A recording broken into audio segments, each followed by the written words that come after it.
A esposa e a cidade. Essa parte aqui ela é muito polêmica, porque o meu entendimento ele vai totalmente na contramão do entendimento corriqueiro e recorrente no meio evangélico especialmente. A cidade é chamada claramente de esposa do Cordeiro, né? Você tem isso no verso 9 do capítulo 21. Então, não é para ter dúvida. Inclusive, ela é bem detalhada.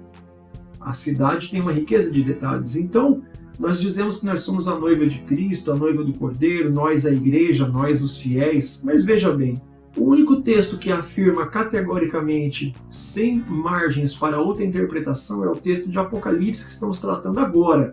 Então veja, não é para ter dúvida.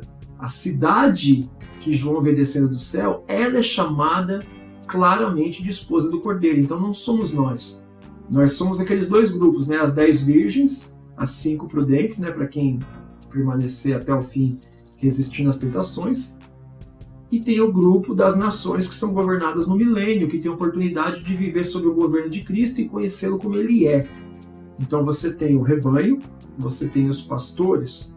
Lembrando que nós falamos no episódio passado. É importante você ter visto o episódio passado para entender esse conceito agora e não ter dúvida. Assista o episódio anterior para chegar nesse totalmente esclarecido. Isso posto, é importante notarmos o grau comparativo. A gramática é muito importante aqui por causa desse grau comparativo. Veja que a cidade é adereçada como uma esposa. Comparação. Ataviada para o seu marido. Adereçada como uma esposa ataviada para o seu marido. E aí nós sabemos que é incompatível, inconcebível, impensável alguém, uma pessoa, ser casado com uma cidade. Então, o título de noiva e esposa é para definir os termos do nível de envolvimento entre ambos. Tal qual Deus é marido de uma nação, figura recorrente em todo o Antigo Testamento. E aqui fica claro uma antítese proposta entre noiva e meretriz no livro do Apocalipse como um todo. Lembrando que no capítulo 17 e 18, a grande meretriz é a cidade, a grande cidade Babilônia. Então há claramente uma antítese, um contraponto. Você tem protagonista e antagonista. A grande cidade Babilônia é a meretriz. A grande cidade Nova Jerusalém é a noiva, esposa do Cordeiro. A personificação para entendimento de gregos e romanos. Os gregos e romanos, nas suas culturas, têm personificações de cidades. Nós estudamos isso no episódio que trata, capítulo 17, capítulo 20. É bom isso estar claro também, para você entender a personificação, novamente agora, de uma cidade como noiva e esposa do Cordeiro. Então não é literal. Ficou claro isso? Espero que sim. Agora, uma parte muito polêmica do entendimento da fala recorrente dos cristãos hoje, da qual eu discordo, por causa da questão do grau comparativo na gramática. É preciso entender isso. E aí eu faço uma recomendação, é uma aquisição recente também, Manual de Língua Portuguesa para Obreiros Cristãos da CPAD.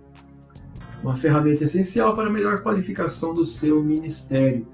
Já me perguntaram, que língua você recomenda que eu aprenda primeiro para ter uma melhor pregação, entendimento bíblico, né? O grego, o hebraico? Eu digo o português. Você precisa entender sinédoque, metonímia, hipérbole, grau comparativo.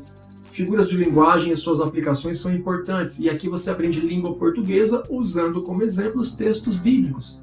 Quando um texto começa com uma condicional se, por exemplo, quando um texto começa com conjunção, preposição, quando ele tem figuras de linguagem que expressam o contrário, como conjunção adversativa, mais, porém, entretanto, contudo, todavia, conjunções condicionais, se o meu povo que se chama pelo meu nome, ou Hebreus capítulo 12, portanto, sabendo que há ao nosso redor uma tão grande nuvem de testemunhas, esse portanto é conclusivo. Quer dizer que eu tenho que entender o que é dito agora, sabendo que foi dito antes, então me obriga a voltar. Entender contexto imediato, contexto remoto, enfim, quer entender melhor a Bíblia? Primeiro aprenda melhor a língua portuguesa. Então, noiva e esposa, uma fala recorrente de muito tempo do meio evangélico é de que a igreja, ou nós, somos a noiva de Cristo. esposa de Deus ou algo relacionado a isso. Nós já abordamos isso, né, na parábola das 10 virgens. É muito importante você voltar nesse episódio e entender esses grupos de pessoas, tá? Agora, que textos nós temos que poderíamos defender essa ideia de que nós somos igreja ou que nós somos noiva, que a igreja é a noiva de Cristo? Você tem aí uma série de textos. Eu não vou dizer que são todos, mas eu acredito que são os que têm relação. Claro que, por exemplo, dentro de Isaías, dentro de Jeremias, você vai ter muitas repetições de Deus dizendo que Israel é uma esposa infiel, adúltera, meretriz, mas vamos trazer algumas referências mais direcionadas ao que nós estamos estudando aqui. Se você puder, então anote aí Joel 2,16, Isaías 62,5, Isaías 61,10, Jeremias 2,32, Jeremias 2,2, Isaías 49,18, Cânticos 4, de 8 a 12, Apocalipse 19,7, Apocalipse 21, versos 2, 3, 9 e 10, Apocalipse 22, 17, Efésios 5, de 23 a 25, Mateus 25, de 1 a 12, que é a parábola das 10 virgens.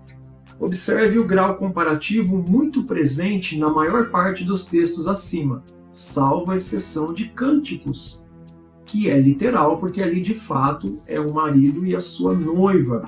Agora, uma ênfase importante está em Isaías 61, verso 10, que eu vou ler com vocês para entendermos o grau comparativo. Todos esses textos são comparações de Israel como esposa, como noiva.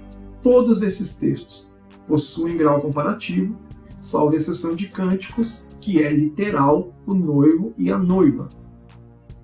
Isaías 61:10 para expressar o que nós estamos tentando explicar aqui. Regozijar-me-ei muito no Senhor, a minha alma se alegra no meu Deus, porque me vestiu de vestes de salvação, me cobriu com um manto de justiça, grau comparativo, como um noivo que se adorna com atavios e como a noiva que se enfeita com as suas joias. Por que nós lemos esse texto? Porque Apocalipse fala que viu então a grande cidade, a Nova Jerusalém, descendo do céu, adereçada com uma noiva ataviada para o seu noivo. É uma conclusão do que é dito nesse texto de Isaías que acabamos de ler. Então há um cumprimento de uma promessa. Apocalipse cumpre muito do que é dito em Isaías e a gente vai vendo mais os textos em seguida. Mas é importante entender que é uma comparação para que você entenda o nível de envolvimento e relacionamento entre Deus e Israel, como marido e mulher, e como Cristo e a igreja, noivo e noiva, entendendo que, no entanto, a cidade é a personificação dessa noiva, tal qual a grande cidade Babilônia era a personificação da meretriz, o governo. É importante entender que as figuras de linguagem são coesas e coerentes entre si dentro do livro de Apocalipse e conversam harmoniosamente com as referências no Antigo Testamento. É importante entender, então nós não somos noiva do Cordeiro, não somos noiva de Cristo, não somos esposa de Deus, do Cordeiro de Cristo. Você tem figuras de linguagem para entender o envolvimento e o nível de relacionamento entre as partes. Espero que isso esteja definitivamente claro para você.